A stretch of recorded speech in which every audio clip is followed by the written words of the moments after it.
Welcome to Kenpo University. My name is Al Babinick and I'm your instructor. A little bit of the family grouping and how techniques are kind of the same but a little bit different.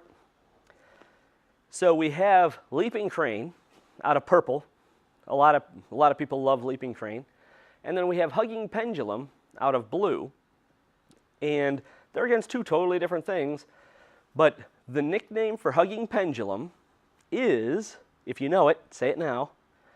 The nickname for hugging pendulum is a one-handed sideways leaping crane. A one-handed sideways leaping crane. Okay?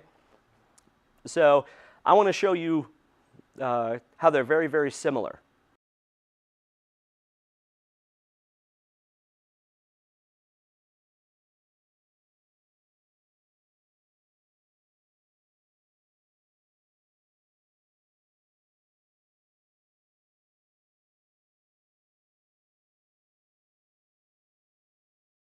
I want to show you how they're very, very similar. And I'm going to use my best friend for that. So let me bring him in. Come on in. I'm going slow. Are you ready? I'm ready.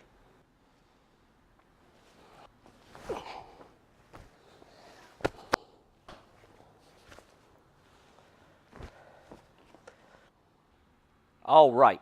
If you want to see that again, go down below.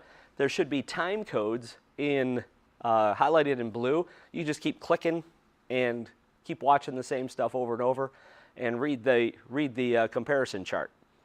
But that was pretty cool, huh? You got to say, that was pretty cool.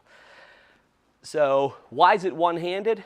Well, in leaping crane, we're using a left inward parry with our middle knuckle, and at the end, when we do our sandwich, we're doing an inward elbow, and again, we're using our left hand. If you really look at hugging pendulum, well, first of all, you're sideways through the whole thing, so there's the sideways bit, right? And then if you look at why it's a one-handed, your left hand doesn't do anything. You do the block, you do the claw, back knuckle, claw, pull, elbow.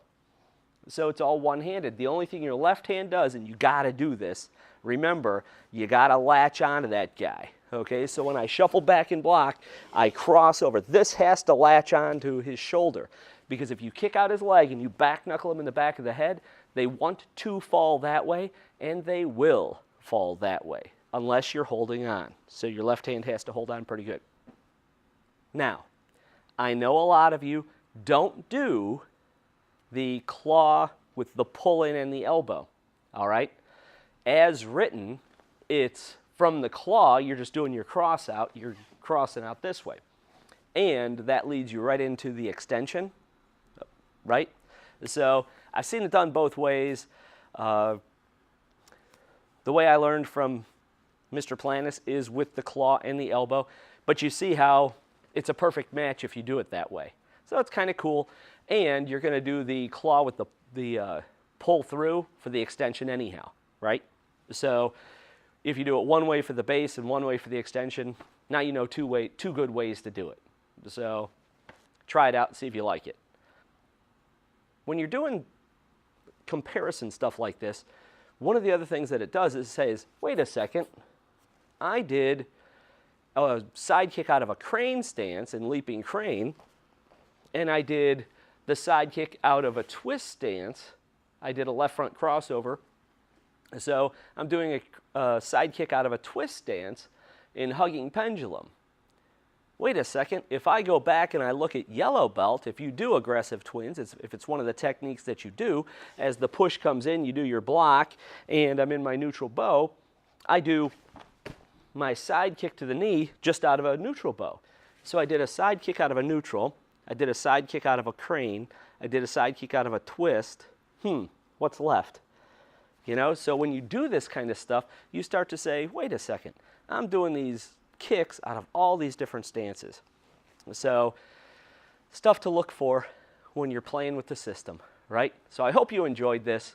Give me a thumbs up, subscribe, and after you subscribe to the channel, hit the notifications button so you get a notification when these come out. And don't forget to sign up at Kenpo University too for more information. Thank you for watching this video production from Kenpo University.